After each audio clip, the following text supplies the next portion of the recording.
નમસ્કાર, શો ટાઈમમાં આપનું સ્વાગત છે। ભાવનગરના વડવા માળિયાફળી વિસ્તારમાં લૂંટ કરનાર શખ્સની એલસીબી પોલીસે ધરપકડ કરી છે।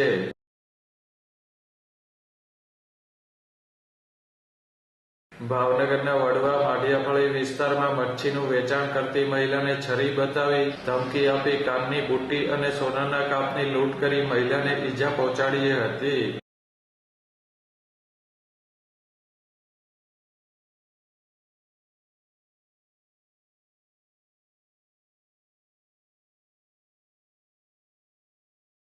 આ બનાવ અંગે એલસીબી પોલીસે તપાસ હાથ ધરી લૂંટ કરનાર વડવા વિસ્તારમાં રહેતા શાહનવાઝ કરીમભાઈની ધરપકડ કરી છે।